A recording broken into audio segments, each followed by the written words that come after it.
Hello friends, मेरा नाम है शशांक सिंह और आप देख रहे हैं मेरा यूट्यूब चैनल। तो आज का जो टॉपिक है जिसके बारे में हम बात करने जा रहे हैं वो है हमारा ordinary people and the crime against humanity. और इसी के साथ ही हमारा इस चैप्टर का आखिरी टॉपिक है और यहीं पे हमारा नाजिज्म होता है खत्म। तो अभी ये वीडियो बची हुई है, तो इसमें एक टॉपिक और है, नॉलेज अबाउट द होलोकास्ट। तो वो जो लास्ट पैराग्राफ है ना, वो मैंने इसी में इंक्लूड कर दिया है क्योंकि छोटा सा टॉपिक है, बस बेसिक डिटेल्स को जानना जरूरी है। तो हम लोगों ने सारा नाजिज्म चैप्टर पढ़ा, सारी चीजें पढ़ी। तो एक बार स्टोरी को हम दोबारा से मैं एक रिकॉल कर देता हूं जल्दी से। तो स्टोरी कैसे शुरुआत हुई थी 1914 के वर्ल्ड वॉर वन से। बेसिकली कहानी वहीं से स्टार्ट हुई थी कि किस तरीके से जर्मनी की जो स्थिति थी, जो कंडीशंस थी, वो कितनी खराब हुई थी।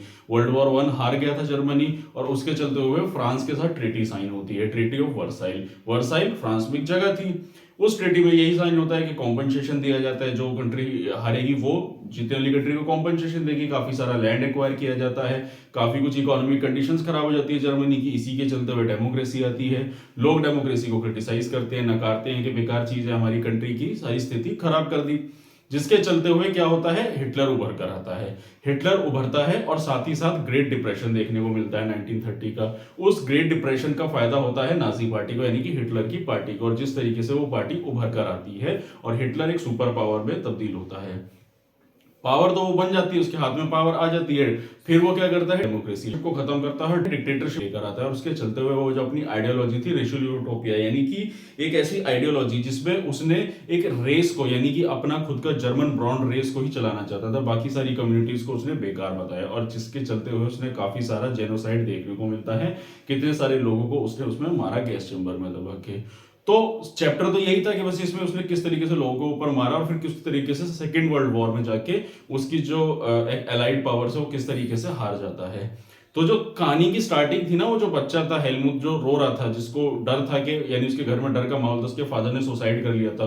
वो इसीलिए सुसाइड कर रहा था क्योंकि जब नाजी पार्टी हार गई थी, उसका फादर नाजी सपोर्टर था, तो नाजी लीडर्स को ये डर था कि कहीं अब ये लोग हमें छोड़ेंगे नहीं, क्योंकि सच में इन लोगों ने बहुत ही ज्यादा गलत किया था, बहुत ही लोगों की हत्या करी थी। ज्यूज, जिप्सीज, इन लोगों को गैस चैम्बर में लाखों करोड़ों लोगों को इन्होंने मार दिया था।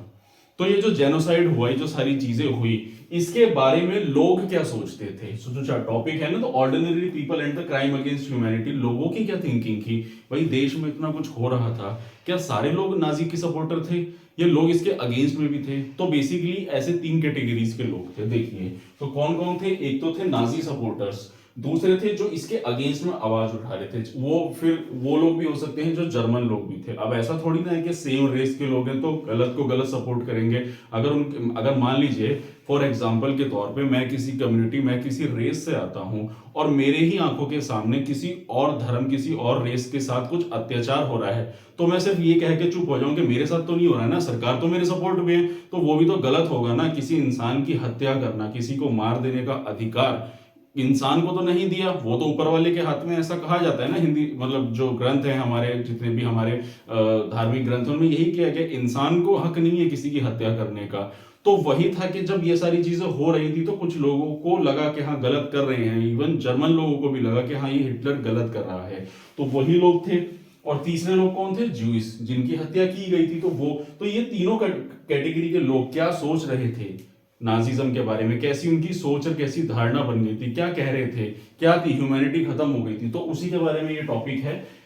तो पहले बात करूंगा कॉमन पीपल रिएक्शन। तो जो आम जनता थी उसका क्या रिएक्शन था, जिसमें थे Nazi supporters. So the world through Nazi eyes, तो यानी कि जो सोच, जो विचारधारा नाजिज्म की थी, उन्हीं की आंखों से वो देख रहे थे। वो कह रहे हैं ना कि थ्रू नाजी आईज, उन्हीं की आंखों से देखना, यानी कि जो कह दिया नाजी पार्टी ने हाँ वो सही है, और उसी धारणा से वो ज्यूज और बाकी कम्युनिटीज को देख रहे थे, तो वो एक्सेप्ट कर गए थे। वो कहते हैं ना कि किसी पार्टी के सपोर्टर्स होते हैं तो मतलब एक उसकी आइडियोलॉजी को फॉलो कर रहे, तो लोगों को लग रहा है हाँ जो हो रहा है वो सही हो रहा है, वो गलत ठहरा ही नहीं रहे थे इस चीज को।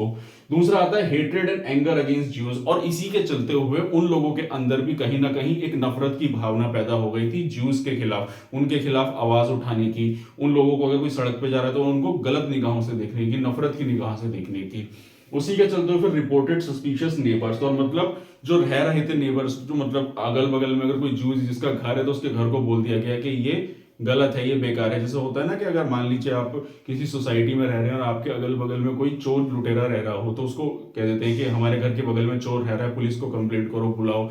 ठीक उसी तरीके से ज्यूज को भी वैसा ही बोला गया कि हाँ ये गलत लोग हमारे घर के बगल में रह रहे हैं। एक नफरत जो थी वो फैल चुकी थी सिर्फ किस लिए, एक मतलब गलत प्रोपोगेंडा के चलते हुए। उसके बाद आता है believe Nazis bring prosperity and improve general wellbeing, यानी कि उनका ये मानना हो गया था कि हाँ जो भी नाजी पार्टी कर रही है वो सही है, आने वाले फ्यूचर के इस देश के लिए एक good being a prosperity and improve the general wellbeing, और एक समाज को सही उस पर लेकर जा रही है। मतलब किसी एक ऐसी रेस, एक कम्युनिटी को ये कह देना कि ये गलत है, हमारे समाज को खराब कर रहे हैं और उनको मार देना, तो लोगों का कहना है कि हाँ सही कर रहे हैं, हमारा समाज तभी सुधरेगा जब ये लोग खत्म किए जाएंगे। तो इस तरीके की धारणा बनाई जा रही थी नाजी पार्टी में, और जब लोगों का ये नाजी सपोर्टर्स की ये धारणा बन गई थी। उसके बाद आते हैं जो इसके अगेंस्ट में थे, तो वो criticize the police repression. Police repression यानी कि जो पुलिस तानाशाह कर रही थी, जो उठा के किडनैप करके लेके जा रही थी लोगों को गैस चैम्बर में, तो उस पुलिस एक्टिविटी के चलते हुए लोगों ने क्रिटिसाइज किया इस चीज को। उसके अलावा बात करूं पैसिव ऑनलुकर्स। पैसिव ऑनलुकर्स वो लोग, पैसिव ऑनलुकर्स कौन थे? पैसिव ऑनलुकर्स लोग वो थे जिन लोगों ने मतलब सब कुछ देख रहे थे, अपनी आंखों से दिख रहा है कि गलत हो रहा है, लेकिन आवाज नहीं उठा सकते, प्रोटेस्ट नहीं कर सकते। कह लीजिए क्या है, तो डर रहे थे कि भाई हम डर रहे हैं कि अगर हम आवाज खिलाफ, क्योंकि कोई भी इंसान जो है नाजी पार्टी के खिलाफ आवाज उठाता तो क्या होता था, उसको अरेस्ट कर लिया जाता और सीधा डेथ पेनल्टी दी जाती थी। तो वो लोग थे जो डरे हुए थे, पैसिव ऑनलुकर्स, मतलब उसके खिलाफ आवाज उठाने की वो भी नहीं रखते थे। लेकिन ऐसा नहीं था कि काफी सारे लोगों ने आवाज भी उठाई थी, पर जो भी आवाज उठाता था उसके साथ क्या होता था वो तो आप लोगों को पता ही है। और इसी के चलते हुए पेस्टोरल निमोलर ये कौन थे? ये थे एक चर्च के फादर थे, जैसे पंडित पुरोहित होते हैं उसी तरीके से ये चर्च के फादर थे। तो इन्होंने क्या करा, इन्होंने एक पोएम लिखी जिसमें बताया किस तरीके से कि first they came for the communist, well I was not a communist. मतलब वो लोग जब कम्युनिस्ट को लेने आए थे तो मैं कम्युनिस्ट नहीं था, इसलिए मैंने कुछ नहीं कहा, सो आई सेड नथिंग। उसके बाद बोला then they came for the social democrat, well I was not a social democrat so I did nothing. तो फिर उसके बाद वो सोशल डेमोक्रेट्स को लेने आए और उनको मारने के लिए, पर मैंने कुछ नहीं कहा क्योंकि मैं सोशल डेमोक्रेट नहीं था। उसके बाद they came for the trade unions but I was not a trade union so I did nothing। फिर मैंने कुछ नहीं करा क्योंकि वो ट्रेड यूनियंस को लेकर आए थे। और ठीक उसी तरीके से then they came for the Jews but I was not the Jews, तब भी मैंने कुछ नहीं कहा। लेकिन अंत में when they came for me there was no one left who could stand up for me, यानी कि इतने सारे लोगों को लेने आए पर वो मैं तो था नहीं, तो इसलिए मैंने कुछ नहीं कहा क्योंकि मुझे लेने नहीं आए थे।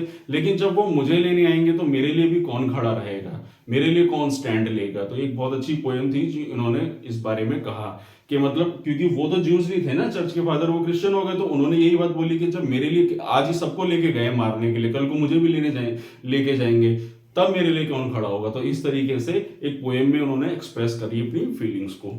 उसके बाद आते हैं तीसरे जो थे वो थे ज्यूज लोग। तो जो चार्लोस बेरडर्ट थी जिसने एक बुक लिखी थी पीपल्स रोड, एक डायरी में लिखी थी, फिर बाद में इसकी बुक छपी थी third rich of the dreams, जिसमें बताया था ज्यूज के सुसाइड के बारे में कि ज्यूज लोगों ने डर के मारे पहले ही सुसाइड कर लिया था, और उनकी फीलिंग्स को एक्सप्रेस करा कि ज्यूज लोग की क्या फीलिंग्स थी। तो ज्यूज लोग तो डरे हुए थे, देख रहे थे कि उनके साथ कितना गलत हो रहा है, उन लोगों को कैसे मारा जा रहा है, कितने लोगों ने डर के मारे पहले ही सुसाइड कर लिया था। तो ये फीलिंग्स थी किसकी? वहां के लोगों की। किसके बारे में? कि वो जो ह्यूमैनिटी जिस तरीके से वहां पे क्राइम हो रहा था ह्यूमैनिटी के अगेंस्ट। तो ये तो था किसके बारे में, मैंने आपको पता, ordinary people and the crime against humanity, लोग क्या सोच रहे थे। और अंत में आता है हमारा नॉलेज अबाउट दी हॉलोकास्ट। तो हॉलोकास्ट क्या होता है? हॉलोकास्ट होता है बेसिकली जो हिस्ट्री के जो रिकॉर्ड्स होते हैं, जो बताती है कि हिस्ट्री में क्या क्या घटनाएं घटी, उसको हम हॉलोकास्ट कहते हैं। तो रिकॉर्ड होता है, तो जल्दी से बता देता हूँ क्या क्या इसमें। पहला आता है Nazis practice came out world war 2।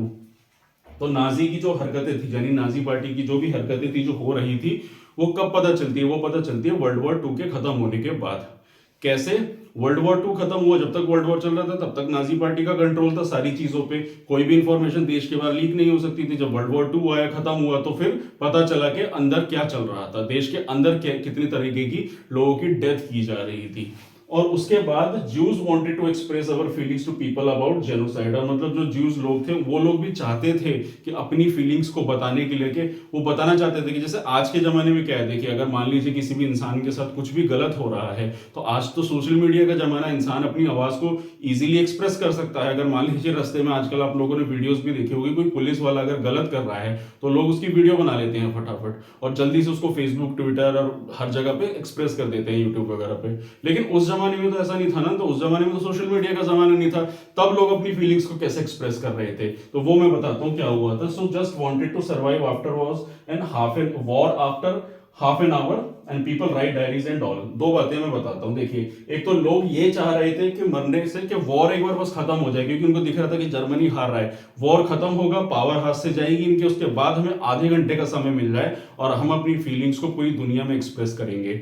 और उन्होंने अपनी फीलिंग्स को कैसे एक्सप्रेस करा था, डायरीज वगैरह में लिख के, डायरीज में, बुक्स में अपनी फीलिंग्स को लिख के रखा गया, फिर वो चीजें मिली और बाद में हर जगह स्प्रेड हुई, फैली, इंफॉर्मेशन पता चली। तो इस तरीके से लोगों की फीलिंग्स के बारे में पता चला कि ज्यूज ने जो बताया कि किस तरीके से हम लोग डरे हुए थे, कैसे हमें एक डर का माहौल देखने को मिला। मतलब आप सोचिए ना कि इंसान को पता चलता है कि उसके घर से उठा के एक दिन उसको मार दिया जाएगा, और इंसान उस डर में कैसे जी रहा है, कैसे सर्वाइव कर रहा है। तो इस तरीके की फीलिंग्स ज्यूज लोगों ने एक्सप्रेस करी डायरीज में। और इसके चलते on the other hand Nazi supporters try to destroy the evidence. और जब पार्टी हार जाती है ना, ये नाजी पार्टी हार जाती है, मतलब वर्ल्ड वॉर हार जाती है, तो सरकार तो चली गई, तो इसी के चलते हुए फिर उनको लगता है कि अब पता नहीं क्या होगा हमारे साथ, तो इसलिए सारे एविडेंसेस को पेट्रोल वगैरह छिड़का के जला दो, सबको पेट्रोल्स को खत्म कर दो। तो अब याद करो वो जो स्टोरी की जब हमने स्टार्टिंग करी थी, मतलब इस चैप्टर की, तो उसमें था ना उसका फादर क्यों डरा हुआ था, इसलिए डरा हुआ था कि इतने गलत काम किए थे कि अब पकड़े गए तो अब एलाइड पावर हमें नहीं छोड़ेगी।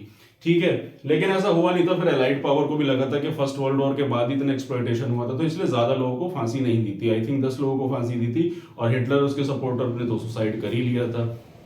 तो इन्हीं सब के चलते हुए evidence available all over the world, आज हर पूरे देश में इसके एविडेंस मिलेंगे, किताबों के जरिए, मूवीज के जरिए, डॉक्यूमेंट्रीज के जरिए, जर्नल्स के जरिए।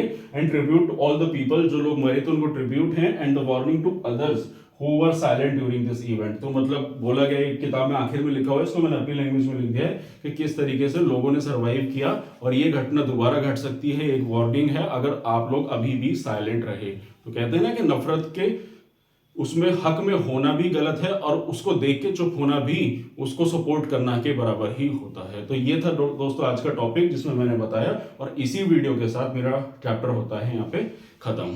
तो दोस्तों ये था मेरा टॉपिक जिसमें मैंने आपको हिटलर के बारे में एक डिटेल अच्छे से इंफॉर्मेशन। यहाँ पे एक बात और कहना चाहूंगा कि मैंने ये जितनी भी वीडियोस बनाई है, जितने भी तरीके से बनाई है, तो हो सकता है कुछ वीडियोस में कुछ गलती हो जाती है कभी कभार, बोलते समय या कहते समय। तो अगर कोई गलती हो सकती है तो उसको भी कमेंट सेक्शन में आप लोग जरूर करिए, मैं उसको पिन में डाल दूंगा। बाकी कुछ वीडियोस में एक दो गलती हुई थी तो मैंने पिन बॉक्स में उसको डाल रखा है ऑलरेडी, कमेंट सेक्शन में मैंने लिखा हुआ है अलग से। तो यही था मेरा टॉपिक, और अब हम मिलेंगे अगली वीडियो में फिर एक किसी नए चैप्टर के साथ, कुछ एक नई इंफॉर्मेशन के साथ। तो यही सब मेरा आज का टॉपिक था। और अगर आप लोगों को कोई एनसीईआरटी की बुक परचेज करनी है और यूपीएससी की कोई भी बुक परचेज करना चाहते हैं, तो मेरे डिस्क्रिप्शन बॉक्स में लिंक है, वहां पे आप लिंक पे क्लिक करिए, ऑनलाइन अपने लिए बुक ऑर्डर कर सकते हैं। तो यही था मेरा आज का टॉपिक। और अगर आपको मेरा काम पसंद आ रहा है, अगर आपको मेरी वीडियो अच्छी लग रही है, तो मेरे चैनल को सब्सक्राइब कीजिए, मेरी वीडियो को लाइक कीजिए, और आने वाले समय में आपको और ऐसी इंफॉर्मेटिव वीडियोस मिलती रहेंगी। तो आज के लिए इतना ही, हम मिलते हैं फिर नेक्स्ट वीडियो में। Thank you very much.